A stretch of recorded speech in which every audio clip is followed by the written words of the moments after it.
All right, Shay Hawkins, it is such a pleasure to speak with you. Thank you for chatting with me. And this is Thanks going for to be a having me. companion to my town hall column because I want people to kind of get to know you even beyond the column when this comes out in the Right. next coming days. But why don't you introduce yourself and why Yes, you're running for Ohio's 6th district in the House of Representatives? absolutely. So my name is Shay Hawkins. I am running for the Ohio Legislature, state rep, in the 6th district. So the 6th district comprises the east suburbs of Cleveland and the southeast suburbs of Cleveland. So there's about 18 individual municipalities in the district, more than any other district in Ohio.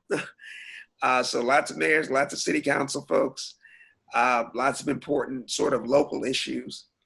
And the district is about a 50-50 district. It went about 49% for Donald Trump and about 51% for Hillary Clinton in 2016.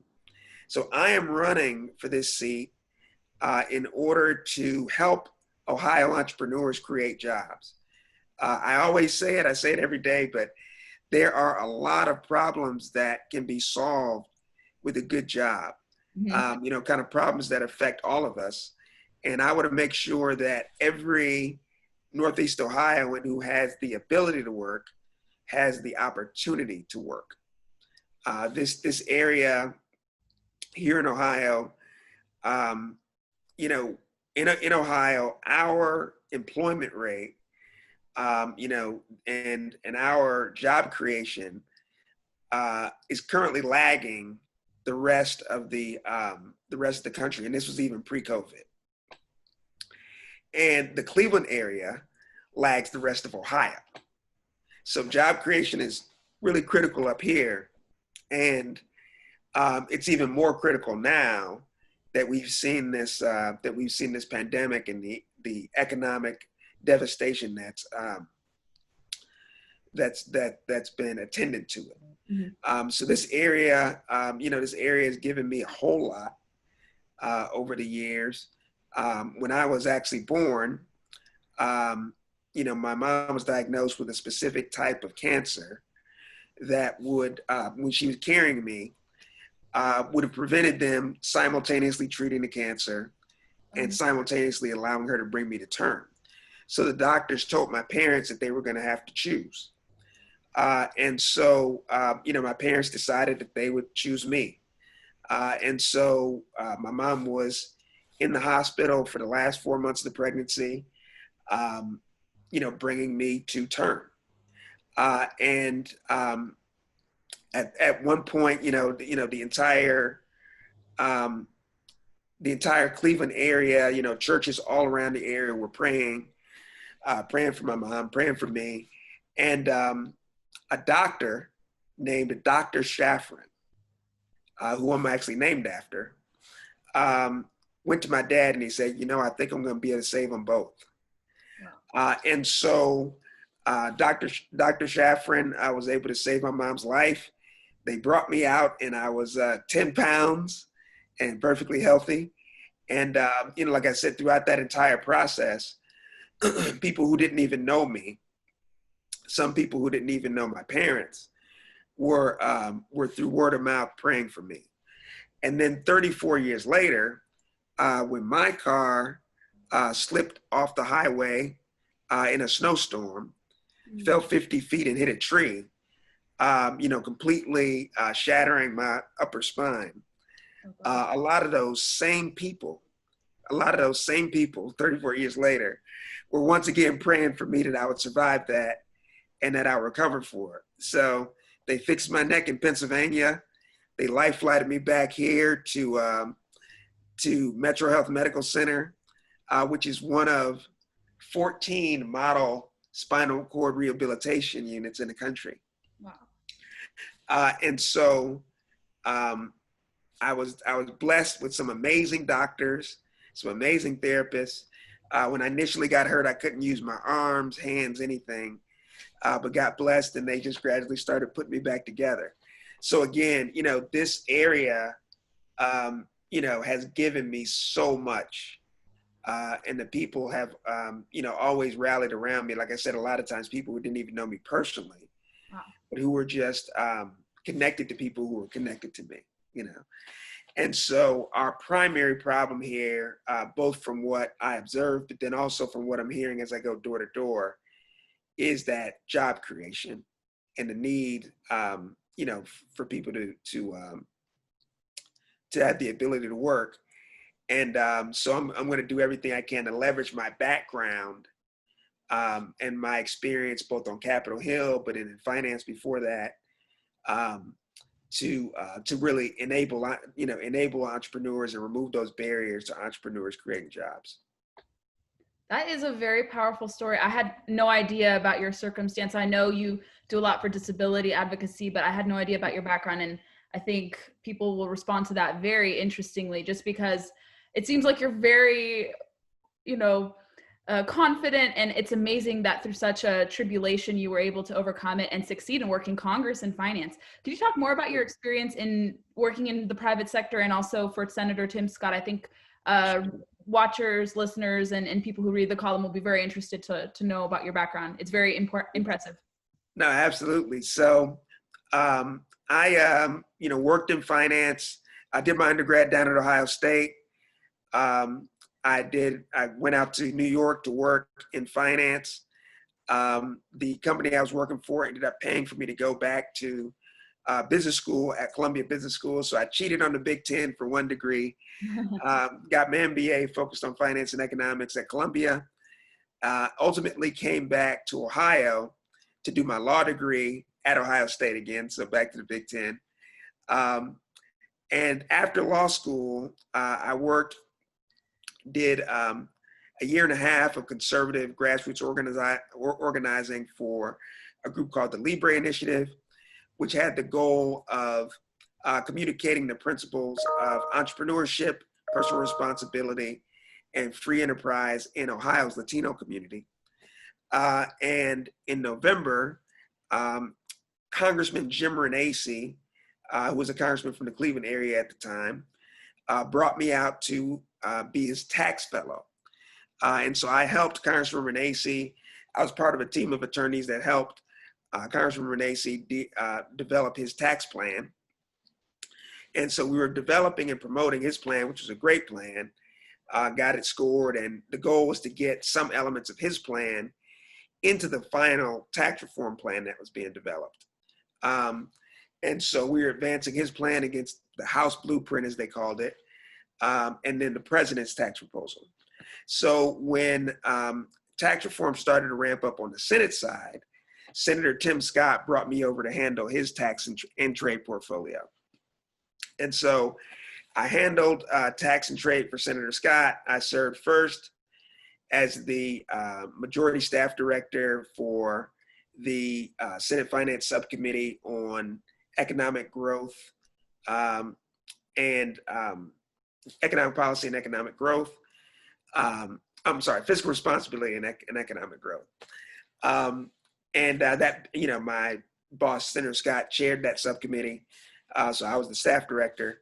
And then in the most recent Congress, he chaired the subcommittee on energy, infrastructure, and natural resources. And so I was the staff director, the majority staff director for that subcommittee on finance. And in that process, in that role, I was advising Senator Scott throughout the entire tax reform process. So Senator Scott was a conferee. And so what conferees do is that they are responsible for reconciling the House and Senate tax bills. And so that was key, because of the parliamentary mechanism we used.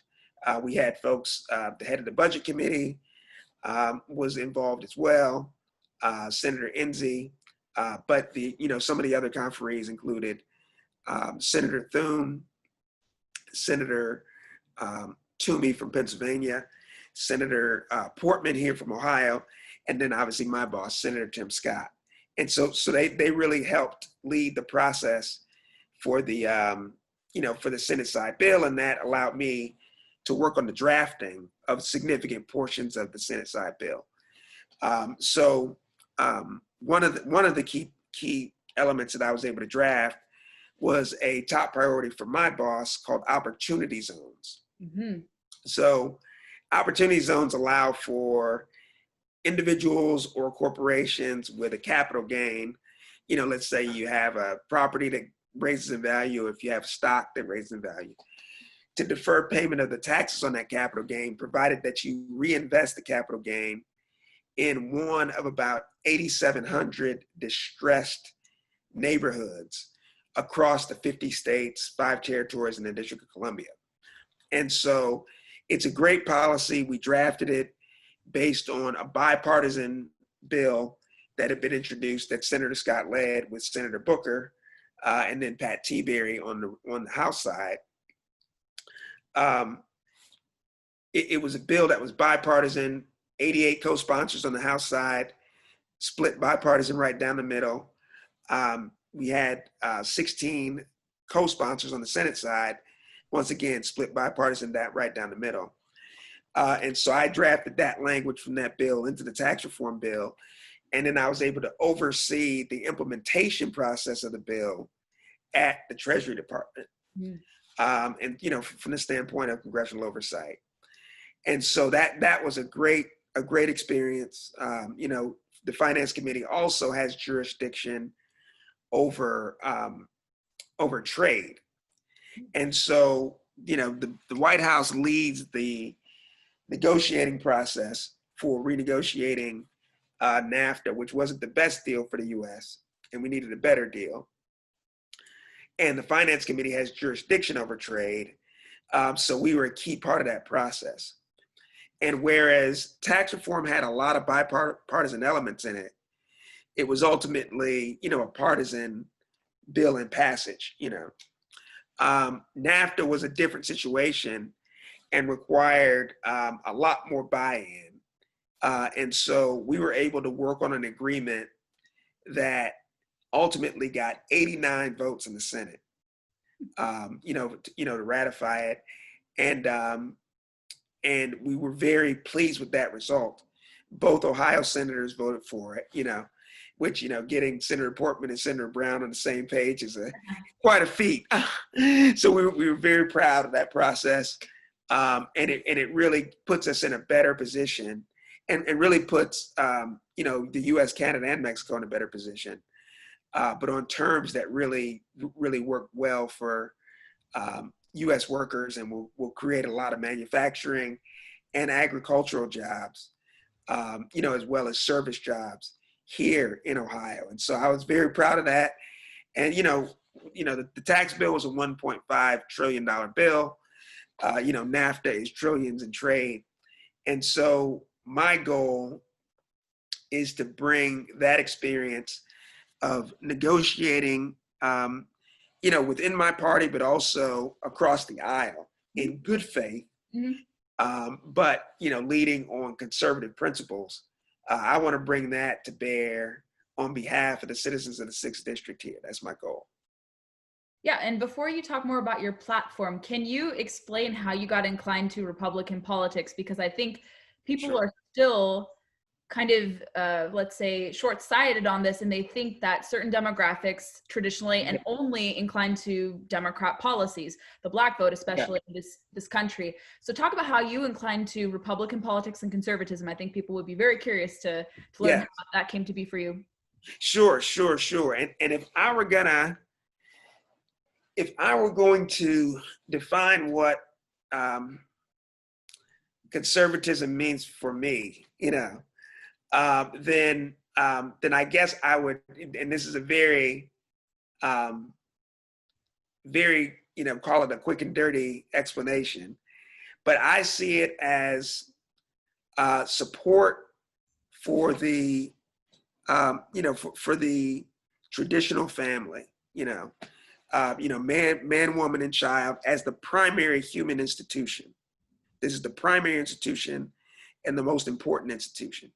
An institution where a child has the right to both parents, a situation where the child has the right to live in the first place if it's created, where children are a blessing, and where we, do what we can and don't do anything to hinder that institution. So that's one piece of it. Another piece is where, we have a limited government, where the government only taxes and spends and regulates us to the extent that is necessary, and really no more. So, a real focus on freedom as the goal, and that being sort of the default. And anything we do to impinge on freedom has to have a very, very good reason, and usually needs to be temporary, and so, that means low taxes, that means only reasonable regulation that actually contribute to safety or prevent fraud. That means, that means that we keep government spending as low as possible and try to keep as much money in the pockets of workers, entrepreneurs, in the private sector, nonprofits, churches, to do some of those things that the government shouldn't be involved in, So, limited government, free enterprise, traditional families and supporting that. And then finally, a strong national defense. We're talking about the federal level. So a situation where you only use the military when you're under imminent attack or when you have been attacked. But when you do, you have the military strong enough, and make sure that the military is strong enough to respond aggressively. And to really defeat any threat that presents itself. So a strong national defense in that regard. So those three pillars: strong national defense, traditional families, a free enterprise thing. You talked at length about what we call the three-legged stool. I think that's what a lot of us young conservatives were taught about. And I think some people kind of want to abandon that and kind of adopt like this weird thing regarding that. That's a topic for another discussion. But I still believe the three-legged stool could work in concert. And that's amazing that it attracted you to Republican politics as well. And I think people forget that it's not just ideology for one subset of the American population. It's for everyone. And obviously with your testimony, it seemed like it's worked for you pretty well. Yes, absolutely. And frankly, I think the party, the party system we have in this country can sometimes obscure the fact that many people hold conservative views, who are not necessarily Republicans. Many people are Republicans that are not necessarily conservatives. And so, I saw a poll that said that this is a Rasmussen poll from the top of the year. And it said that 65% of Black Americans view themselves as moderates, and 25% of Black Americans view themselves as conservatives. So if you really, look at the pool of what conservative philosophy or a center-right party, if you want to call it, like the Republican Party holds itself out to be, then there's a lot of ground that can be picked up. As long as we can just communicate the principles and not so much the party label. Sure. Yeah, and we'll talk more about your platform, but why don't we go off of this point, because we were talking pre-recording about this, how we see the Democrat nominee Joe Biden taking the Black American vote for granted, and he said those very disparaging remarks, saying that if you don't vote for him or Democrats, you essentially have to have your racial identity in question, which seems to me, like, I'm not Black, obviously, but it seemed very insensitive to hear that from supposedly a party leader that champions the autonomy and very being of Black Americans. Right. And he further doubled down on those comments when he interviewed when he was interviewed, by that CNBC reporter. And then he said, how dare you ask me about my mental acuities? Are you on crack? Yeah. He said it would be like me asking you, and he very, very, very much emphasized you to say, because you're Black, if you're on cocaine, And then as the guy's responding, he cuts in and continually asks him, "Are you a junkie? Are It's you the a whole junkie?" for him further. Yeah, but going off of those comments, and I think I've seen this in my decade or so in politics, and I've just seen, you see it in Capitol Hill. Republicans do have a lot more diversity in their offices. There's no question about that. I've seen that firsthand. I know you probably have seen that firsthand as well. And we've kind of seen a seismic shift. I don't know what percentage President Trump is going to get. I know in the last election, he got 8%, which is more than previous Republican candidates have gotten. Kind of what is your take on that? And what is kind of the pulse you have on Black voters? Like, are they going to incline to Biden given his remarks, or just how far the party has moved? Because like you said, a lot of Black voters in America tend to be kind of philosophically conservative with their church upbringing and things of that sort. But kind of what's your pulse on that? Are we expecting more to turn out for Trump, for Republicans, or is that a myth, as some critics would say? What is your take on that?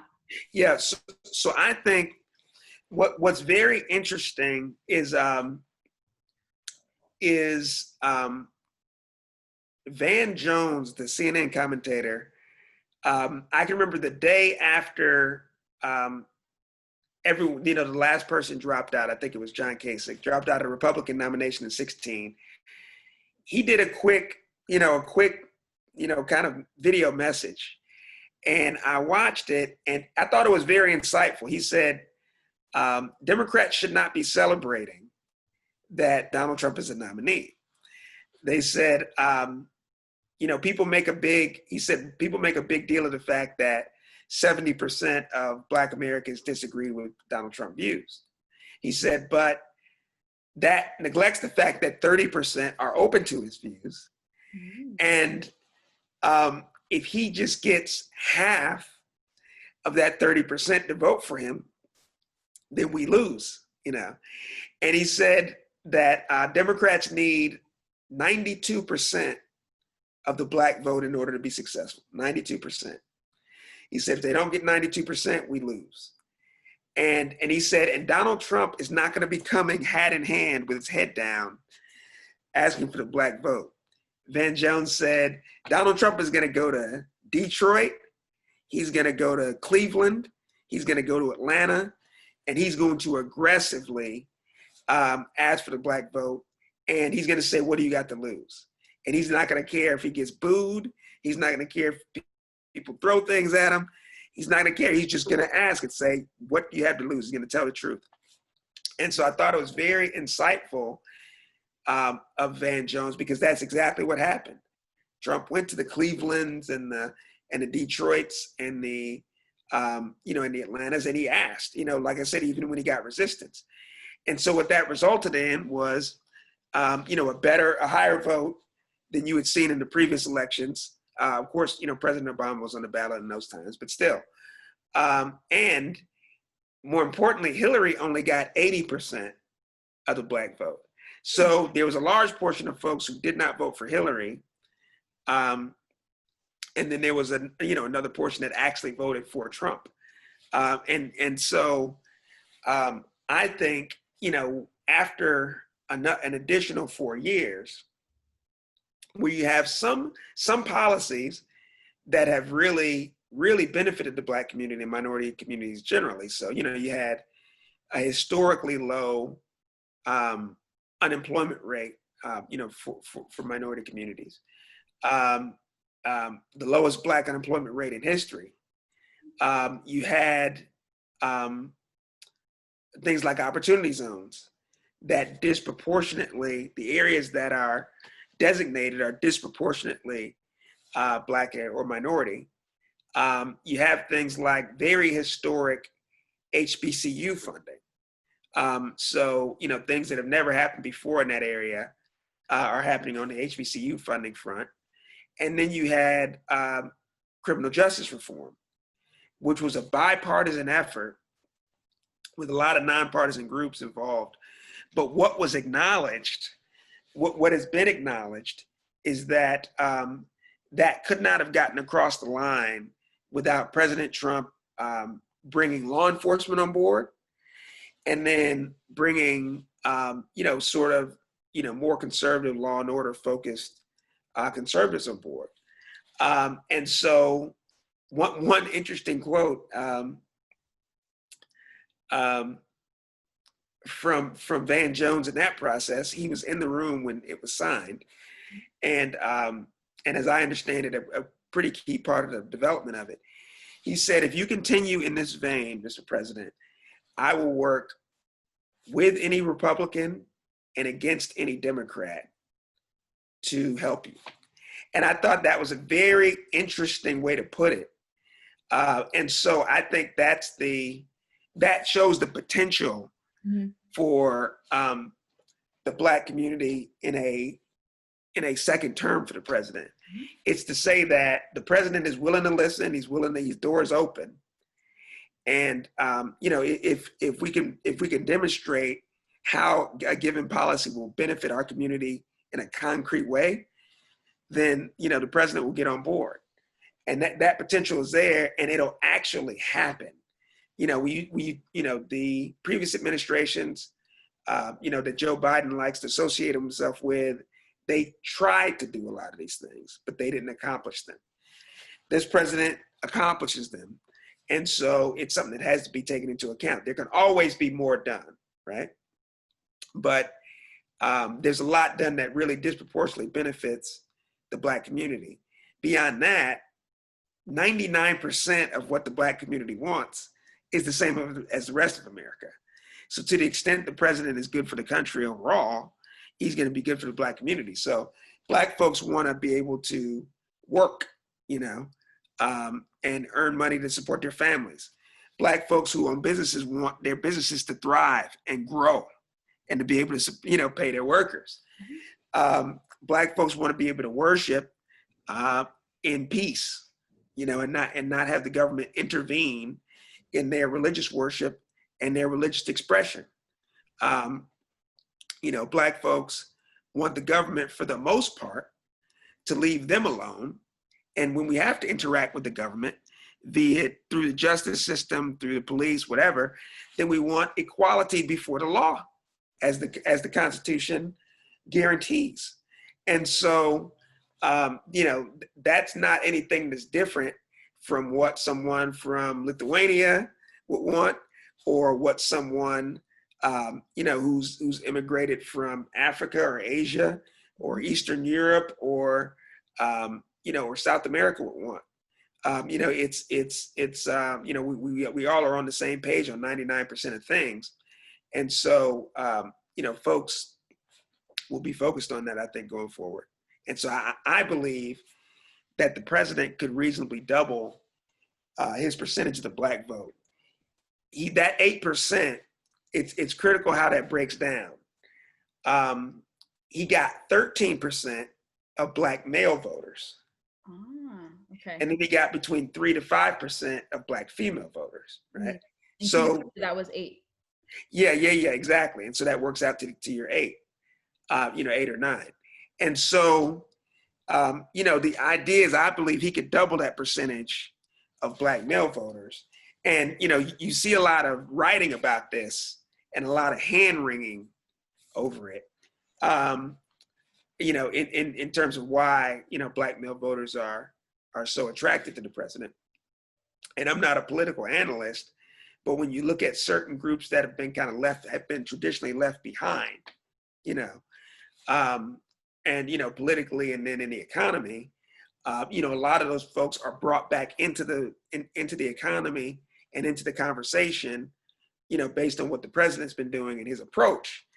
And so, a lot of people, I think, could really see that as a possibility, and now are seeing it play out day to day. So I think he could double that percentage of the Black male vote. And if he, and if he can really make some inroads with Black females, then I think he'll do better this time, regardless. And Joe Biden is really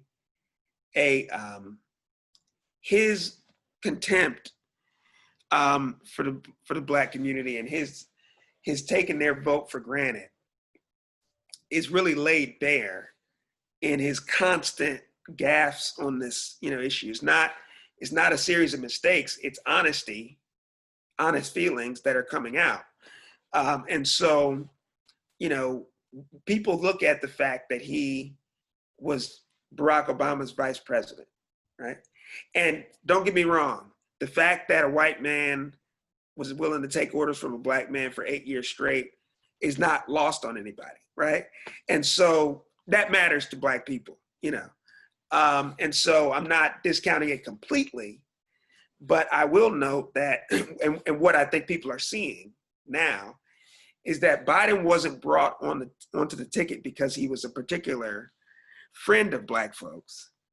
He was brought on the ticket to make prejudiced Democrats feel comfortable, right? So I don't know if you recall, but in the 2008 election, there was a whole group of folks supporting Hillary Clinton called Pumas. And so these were kind of, I can't remember what it stands for. I've never heard of that. Yeah, it's called a Puma, but it's like a,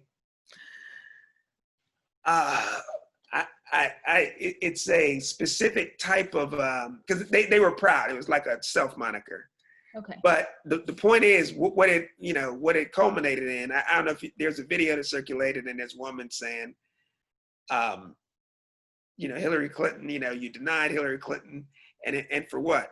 For an unqualified black man. So that's a common example out there of this hostility that you had between white people, particularly white women who wanted Hillary, and then Obama in 2008. And so in that process, you needed to bring somebody on that, prejudiced Democrats could be comfortable with. And who better than Joe Biden? Who better than the guy that said, who went against school desegregation and said, I'm not sending my kids to what will amount to a racial jungle, and neither will you. A guy who, again, as Kamala Harris noted, was arguably pro-segregation. A guy who brags to this day about authoring the 1994 crime bill, right? So it's not a matter of saying, well, we had different goals and we didn't meet those goals, and it had some unfortunate effects. It's a matter of still owning it fully and declaring that he wrote the bill. That's his response. So this bill tripled the black incarceration rate. So Joe Biden is the perfect person to balance out a black candidate. He wasn't designed to complement the black candidate. He was designed to balance them out so that folks in the country who are a little uncomfortable with a black person at the top of the ticket can be reassured going forward.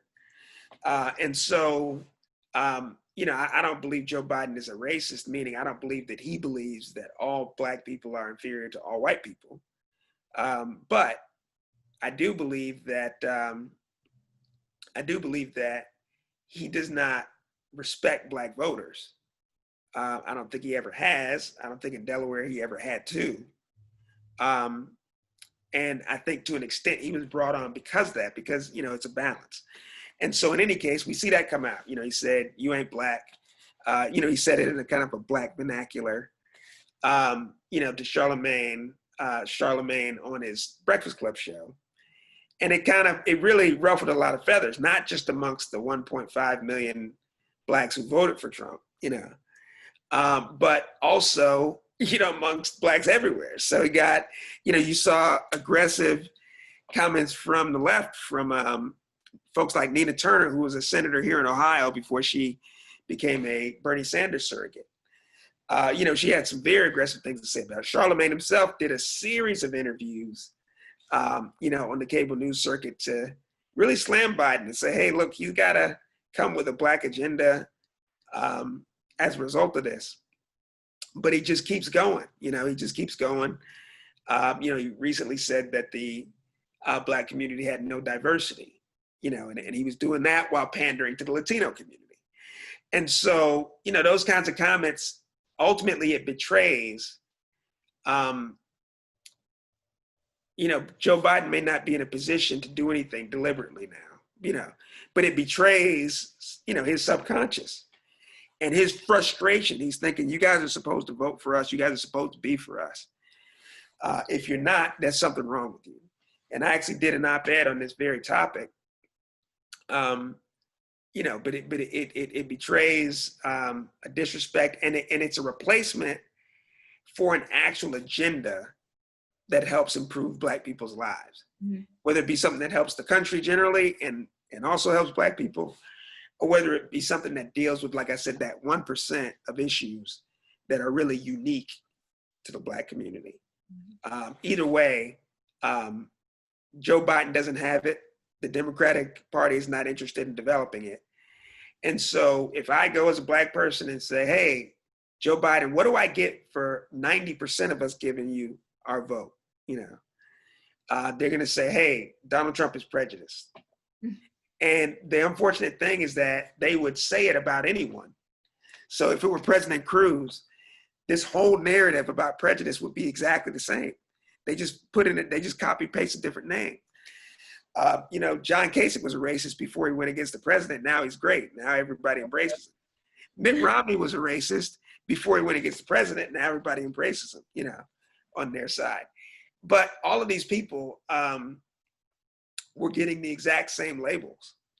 And they didn't apply any more than they actually apply to the president. You know, there's no reasonable person who thinks that the president believes that all Blacks are inferior to all whites. You know, it just doesn't make any sense. And there's nothing in his appointments, you know, there's nothing in his policies that really reflect that. Joe Biden never's changed anything. So my question is, either Joe Biden needs to apologize to the country for being a racist, right? Or Kamala Harris needs to apologize for falsely accusing the Vice President Biden of being a racist, right? They just kind of moved forward. When they asked her why she elevated herself using that issue in the debate, when she was recently asked in a video. It was Stephen Colbert, and she laughed it off. It's like, she laughed it off and just said, it's a debate, it's a debate, it's a debate. Never gave an answer beyond that. It was shocking, and it was shocking that he accepted the answer. But what does that bode? So that means she was willing to lie about Joe Biden's background and his record and the fact that he's a racist. She was willing to lie about that in order to literally prop her campaign up. So that's bad. It's worse if she actually still believes he's a racist, but is willing to swallow it, you know, in order to be on a VP ticket. But it's one of the two. And further, what does that mean for when she debates Vice President Pence? When she calls him anything that she calls him, you know, when she says he doesn't care about poor people, or that he's a racist, or whatever the worst thing she can conjure up in her mind regarding him, is that to be laughed off too? Is that to be a debate tactic to move forward politically? And so she's just not someone that is going to move the ball forward. She's not somebody that's going to unify us. And I saw that it used to be a Republican district pre-2016. Yes. And what are you trying to do to help flip the seat back? What other issues besides your economic platform are you going to be focusing on? And how are voters responding to your candidacy so far? Oh, yeah. So we, you know, the district, like I said, it's a 50-50 district. It had been held by Republicans for over 20 years before 2018. We have term limits here in Ohio. And so in 2016, our Republican nominee won the seat by 18 points. Oh, no, I'm sorry, 22 points. And so in 2018, we had a very bitter Republican primary. And in that process, you know, you come out of that process with kind of depleted funds and with some bruises on your candidate, you know, your nominee. And it was also a great year for Democrats, right? And so, the Democrat ended up winning by 2.5 points, 1,640 votes out of 65,000 or so, and just eked in there. And so that's how the seat flipped. And so in this process, we've done some key things to get it back, which was kind of tricky. Without going into a whole lot of it, we had the Speaker of the House here in Ohio was recently arrested. I'd seen that, yeah. Yes. And so the way he got into power as Speaker was he was not able to secure anywhere near the Republican votes he would have needed to become Speaker, not close, right? And so, overwhelming majorities of Republicans wouldn't vote for him. So what he did is he made a series of deals with the Democrats. And so the Democratic now leader used the same process to take over her own caucus that Speaker Householder used to take over the Republican caucus. And so, he was elected Speaker with a majority of Democrat votes. And then he voted for himself, and a small group of Republicans voted for him as well. But yeah, 26 Democrats voted for him, including my opponent. And so, there was kind of a quid pro quo there, that, he would get the vote for Speaker. He would appoint my opponent to ranking member of the Education Committee, and he would kind of protect him from whatever Republican nominee challenged him in 2020. And that included, the same company that's at the heart of the bribery scandal gave money to my opponent just in the last reporting period. It's about a quarter of his contributions. And so that would have made it a little bit of an uphill battle for me under the normal circumstances, kind of unbeknownst to me, But with these things coming to light, it really, it really has kind of evened the playing field, because now we kind of know, okay, there was some elements in the district that weren't clear that are now, they're now clear. So we've been, and another aspect that's going to be different in 2020 is that, I had a primary, Republican primary, ran against a very well-funded opponent. I was outspent in the primary.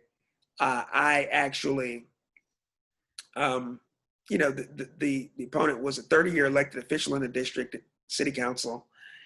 And, but I actually was able to come through and win by 8 percentage points, which is important because the district is probably 10% African-American, 5% Asian, mostly South Asian, and 85% majority, And so, Republicans, chose an African-American candidate, because he was the best candidate, And so that bodes well going into the general election, because although I did have a primary, I ran it in a very positive way.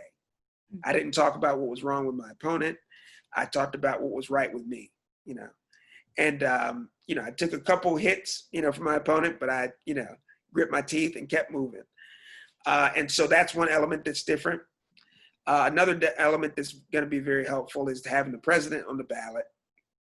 Like I said, it's a 50-50 district in terms of support for the president. But the president being on the ballot guarantees that all of his supporters will be at the polls and voting down the ticket. So that'll be more helpful, as it was in 2016, And so that's another great advantage. We're also working very hard. We do Super Saturdays every Saturday. So we were in a city called Solon, Ohio, which is the largest city. Lyndhurst, which is where I live. The next Saturday, last Saturday, we were in an area called Seven Hills, going around with local councilmen. And this Saturday, we've got Broadview Heights, and then Brecksville the next Saturday after that. We were fortunate because there's 5 Saturdays in August. And so we were able to do 5. We were going to be able to do 5 Super Saturdays. And so we come out with between 6 and, maybe a little more than a dozen volunteers. And we just hit every door, because I have my principles. I have my platform. But what's most important is that I be talking to small business owners and talking to constituents to know what they need me to do for them in Columbus. And then you kind of filter that through your principles. But my solution to a given problem may be a conservative solution, but I learn about the problems that need to be addressed from my constituents. Mm-hmm. And so the whole priority is to know that and to get that information. When we go door to door, nobody seems to know my opponent's name so far. Mm-hmm. So we're obviously excited about that. Yeah. So he hasn't made a big impact. He's actually the least productive member in terms of bills that have been signed into law that he sponsored. He's the least productive member of the Cuyahoga County delegation. So Cuyahoga County is the Cleveland area. He's also the least productive Democrat, because obviously Republicans are in the majority, but he's also the least productive freshman Democrat, And so in terms of what he laid out as his platform, he just, has not delivered on that objectively. Mm-hmm. Another big part of his platform, according to the Plain Dealer, our local paper here, was running on a platform of ethics and lobbying reform, And so, but his first vote was to vote for a speaker that has now been arrested for a $60 million bribery scheme, but had actually been left the legislature in 2004 under FBI investigation. Wow. And so that's just not consistent. Everyone knew that. And so that's just not consistent with a campaign that is centered around ethics and lobbying reform. So not great judgment, definitely not a strong performance legislatively on behalf of the district, and has not really been out in the district, even getting to know voters. So it's, objectively, I would represent the district better. He sits on the education committee. That one bill that they got passed wasn't even education related. So, you work with a person of questionable ethics in order to be appointed ranking member, and then you didn't even use it on behalf of your people. He gave the quid, but didn't even get the pro quo. So it's just, we're working hard to make sure that people in this district know they have a choice. Excellent. Do you have any final parting thoughts you want to put out there for people who will be watching this, and that I can later also include in my column as well? And where can people follow your race for office? Yes. So so you can go to my website, www.hawkinsforohio.com, HAWKINSFOROHIO. You can follow me on Twitter at Shay, SHAY, _ Hawkins, HAWKINS _ OH. And so that's a great place to follow. And then on Facebook, Shay Hawkins for Ohio. Yeah, just Shay Hawkins for Ohio. That's awesome. You are a repository of information. You have like this aura of eternal optimism. I love it. And I think people will be so excited to see more Republican candidates who do have that. And I think that's one thing the media doesn't like to cover, that we're generally a happy voting bloc, and we do actually appeal to a wide swath of people. And you give me hope for people competing in flipped districts that could potentially go back. And I think a lot of people watching will also feel that way too. So Shay Hawkins, it's been such a pleasure. I hope we get to connect at some point in the future if you come back to Washington, D.C. No, thanks for having me, Gabrielle. Yeah, absolutely. Wonderful.